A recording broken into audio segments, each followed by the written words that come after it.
If you arrest Kaguchia, arrest Cheriot, the majority leader, for the statement that he made yesterday. It's surrounding in the media. He made a statement that there are people who are undesired in Kericho. Arrest Mr. Duale.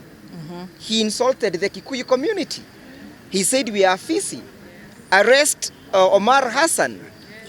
Yes. Arrest them if in real sense you really mean business. Why are you only arresting the Kikuyus? Why only the Kikuyus? Why have you not arrested Duale? Why have you not arrested Cheriot? Why have you not arrested Omar Hassan? When a time is going to come when we shall say we are almost becoming an endangered species in this country. A time is going to come, Mr. William Ruto. We shall declare that. And then we shall see where our protection will be clinged on. Because when you start pursuing a particular community in persecution of that particular community, of course, one thing is that it will bring it within the confinement of the Genocide Act when you start pursuing us as a community. Number two, we'll see whether this can also lie in the ICC Act and the ICC statute when you start persecuting members of an ethnic extraction, because this is pure persecution of the Kikuyu community. Why have they not arrested Duale? Or is it because he has camels and as we eat githeri, he drinks camel's milk? Why have you not arrested Hassan Omar? Is it because anakulanga wali wa nazi and as we eat githeri? Why have you not arrested Cheriot? Is it because anakunywanga mursik and as we eat githeri or mukimo? We are going to see to it that at a particular point, when the rubber shall meet the road, these things are sufficiently and conclusively addressed. We don't want to come tomorrow and see and hear the stories of Alfred Ojwang. So because the police is not able to take care of us, we're inviting our supporters to come and camp and lay vigil at Kamukonji police station so that we can guarantee the safety of one of our own. We cannot trust the safety of Honorable Kaguchia to the police. They are the greatest violators. They are the greatest abductors. They killed Ojwang and they have staged a machination of a trial and failing to charge the real culprit. So our supporters, you are invited. You are here as long as you're going to remain peaceful. You come here and we lay vigil until justice rains down like a river. Perhaps where has he been kept? Is he in the OCS office? The cells. He's in the cells. In the cells. Yes, he's in the cells. Yeah. However, the truth is that they are not allowed to hold him for more than 24 hours. It is against the law. They should be able to process, get a proper charge sheet, present him to court. It is still early. Court closes at 5. So if justice is being done, they should disclose the offense, go to court and say, no, we still need more time. And this is Honorable Kaguchia, is a member of parliament. He can avail himself to any court or police station for any investigation and release him. And we are talking right now to the same security forces, if they can hear us, is that we need justice. We need Honorable Kaguchia released on bond or even on free bond, allowed to go home. As and when they finish the investigation, they can have him back. He's a lawyer himself, so he understands the rule of law. And therefore, it's unfortunate that we all have to camp here because of miscarriage of justice and abuse of the Constitution. And we are urging the government that it needs to stop. This is being done to members of parliament who are elected. The rest of us who are Wananchi and Wanjiko, what will happen to us? So we are urging the government to exercise the rule of law. We will not stop to urge them to exercise the rule of law. The outgoing government. The outgoing government. The only possible charge which can be preferred is under the Elections Act. Under the election period has not even been declared and gazetted by the IBC. And therefore, without that, it cannot apply, it's not applicable. So if that's a decision, we want to be in court. We want to go to court and challenge it there and object to that charge. And then we seek that he be released on bond. But clearly, this is an act of bad faith. Justice must cut across to all. We have insisted for all these utterances We want Hassan Omar in court. We want Honorable Duale also in court. Because it has to apply to everyone, and even Chariot and anybody else, and any other citizen who is going to issue statements against a community or against a people. And I believe this is just targeted prosecution. It is like something they were just waiting for. They know that they cannot succeed in court with this sort of case. It's a way of mistreating him. He's entitled to bond. He's entitled to bond. Even police bond, even free bond, and he will be able to present himself to court or to police, whatever they need him. So denying him all that is really an act of utmost bad faith. Correct. And I'm aware why they bring people to Kamukunji. We know what happened to Koito Mutata when he was brought here. We are very familiar with that. I don't want to disclose it because he has not publicly talked about it himself. But it is not in good faith. And we are hoping that it's going to be safe. Anything happening against him, we are watching. We will hold William Samoei Ruto, who is in charge of security of this country, and Murkomen liable. We will not even hold the police liable. We will pursue Murkomen particularly in court. We are asking for the debarment of Murkomen from the Law Society of Kenya. Murkomen is a lawyer, is an advocate of the High Court, but the actions he has taken as Interior Minister go against all required actions of an advocate. And therefore we are asking for LSK to take action against Murkomen. Murkomen must go, and as lawyers we are saying let him be taken to account. He cannot sit as an advocate of the High Court and sit in the role of advocates with all the abuse of the Constitution, of the law that is happening in his role as Interior Minister. There are a lot of allegations that have gone, including the enabling of goons and the enabling of illegal activities by the police, hooded police. He is accountable as the Minister for Interior to tell us why the police are still going with plain clothes or with things covering their eyes and masks. We need to understand why, as a lawyer, he is allowing the exercise of excessive use of police force against civilians and members of parliament, and therefore we are calling LSK to also take action against Murkomen, and Murkomen must go.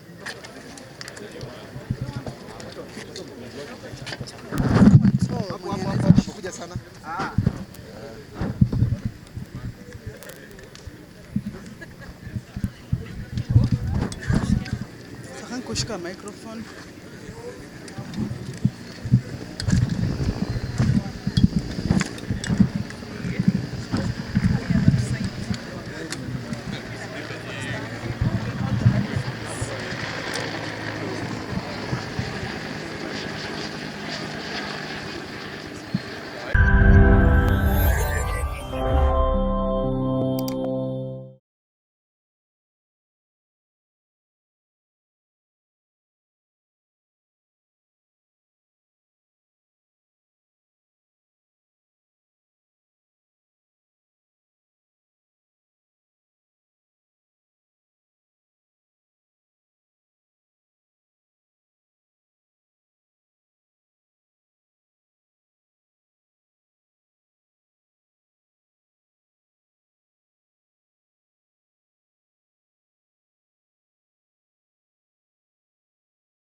One term.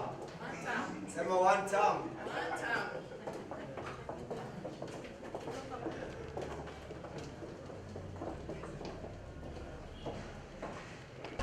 Okay. Tunaweza kumuona? Okay.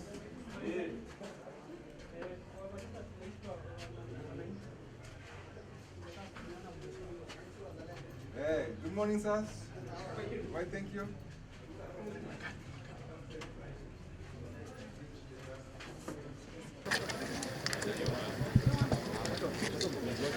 Members of the fourth estate, you have been with us since this morning. It has been a rough and tough day for us, especially the United Opposition team, because as you may be aware, one of us was illegally arrested by the DCI team, driven all the way to Kiambu, DCI headquarters, later booked here at Kamukuji, where we are at Kamukuji grounds. And up to this moment, and we are headed to 3 o'clock, we are not aware why the member is arrested. There is no charge sheet. The OCS himself is not aware. We are told, I think the charge sheet is being written. The lawyers will be able to speak on that. Lakini hatujui kwani inaandikwaje. We know they are the one they are just bringing noise so that the media cannot even capture what they are saying. Ni hawa tu wanapita hapa na machopa. So let's take it again. Again, I appreciate you, the team, that you have been with us since morning. As we are here, we are still not aware why our member is arrested. The OCS mwenye kituo pia yeye anasema hajui bona ameletewa mbunge hapa. But as a custodian of alleged criminals or lawbreakers, that's why he's holding custody of Honorable Kaguchia. So we are still not having any tangible information to give to the public. We have seen the residents of Mukoroine have already become apprehensive. We have seen women moving all the way from Mukoroine to Nyeri town. And this is not the way to go to the government. We don't want to go this direction. Let's retain everything to the law. If someone has done something wrong, let's follow the law. We could have already filed a charge sheet here so that we take our member to the court. But it seems it's just Mickey Mouse games because we are not told exactly at what time that charge sheet will be put on the table. So with that, we just continue to tell the residents of Mukoroine to keep calm. We have seen their member, though we are seeing him through the window because we are still not given a guarantee of so much access to him. But we just tell them to maintain peace. And maybe one of my colleagues, the senator for Laikipia, can say something. But as I end, Murkomen and the team, he must declare today to Kenyans if indeed they have changed police uniform. Because wounded people will not be coming to arrest members or Kenyans without a police uniform, without the service number. So we are not even saying that Honorable Kaguchia is arrested, though we are in this Kamukuji police station. We can say he's arrested, come abducted.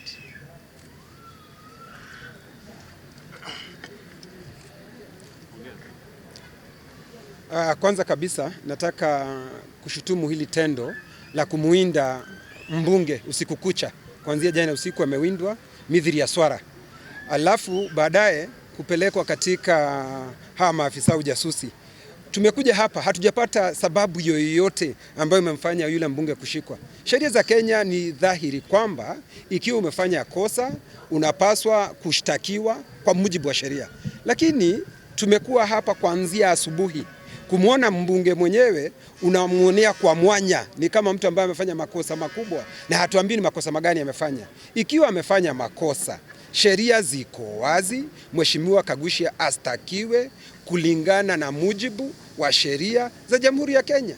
Lakini kumweka Wakenya tayari ukitembea huko Mukoroine taharuki imetanda. Hawajui mbunge wao yuko wapi, ameshikwa kwa nini na kwa nini hajashtakiwa. Kwa sababu mtu akifanya kosa awe ni nani au nani anapaswa kushtakiwa. Lakini kuwashika wabunge na mimi nikiangalia wazi ni kumtisha, kwa sababu ni juzi na jana kumekuwa na mikutano ya chama cha DCP ambayo ilibombea sana. Pengine hii ndiyo sababu, kwa sababu mikutano ilisheheni, inaonekana kana kwamba haya matisha yanafanywa ndio watu wa DCP mambo waende polepole. Lakini tunataka kuhakikisha kwamba tutatia kasi, kwa sababu sasa tutatia kasi hata zaidi kumtisha Kaguchia. Vile vile kitambo kidogo alikuwa amemtisha mbunge hapa, na hiyo ndio kazi, kwa sababu serikali inaonekana inalemazwa na vile maswali ambayo Wakenya wanauliza kupitia kwa wabunge wao. Kwa hivyo mimi kwangu, kwa sababu nimejaribu kuangalia hata ile ubi ambayo imeandikwa hapa, sikuwa na chochote ambacho ameletwa katika hii stesheni. Naye OCS wa hiki kituo anasema hatupaswi kumuona mbunge, unamuonea kwa ufa. Mimi nimezunguka kila mahali kusudi nimuone, ndio niweze kuhakikishia watu wa Mokoroini yu hali nzuri, ndio mbunge yu hali nzuri. Lakini tunataka kuambiwa kwa nini hajashtakiwa, ndio hawa mawakili ambao wako hapa, ambao nao wanajua kazi yao vizuri, waweze kuichangamkia na kuivalia njuga. Asanteni sana. So, ladies and gentlemen, we are in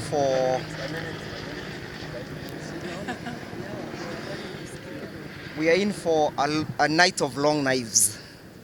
And you know, that was a brutal approach by the Russian government during the time of thieves by law. And so we are here again during the whole day here. At least for me, I had the opportunity of seeing Mheshimiwa Kaguchia as an advocate together with my colleagues.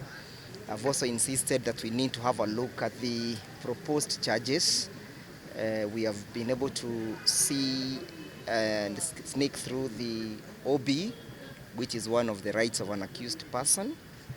And surprisingly, and this will surprise everybody, will hear what I'm just about to say, is that Honorable Kaguchia is being accused of having breached the election offense. And most importantly, Section 10 of the Election Act, which says, Section 10, subsection 3, a person who directly or indirectly, by duress or intimidation, impends, prevents, or threatens to impede or prevent a voter from voting or in any manner influence the result of an election commits an offense. That is the ridiculous proposed charge as entered in the occurrence book. So then you might want to ask yourself, which election is this? When was the election done? Is Mr. William Ruto, the outgoing president, having a premonition of the 2027 election? Because the best of my ability and knowledge and remembrance is that there is no election that is going on. So how can they say that our client has breached Section 10, subsection 3 of the Election Act, which only applies during the time of the election? And how did he breach it? Could they perhaps be attributing this something to any statement that was done or whatever? But where is the election? So we are here, we are told that the power that be are yet to make the necessary decision of what to do to our client. There is no charge sheet as indicated. We do not know what they are planning. The OCS has no capacity to grant us bail because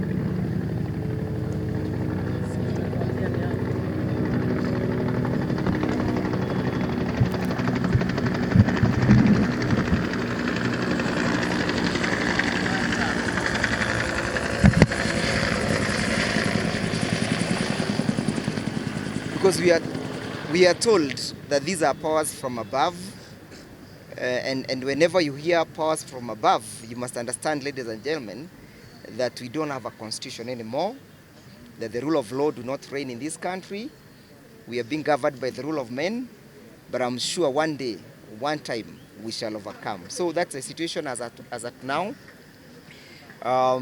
We are yet to be told by those powers that be what awaits Honorable Kaguchia.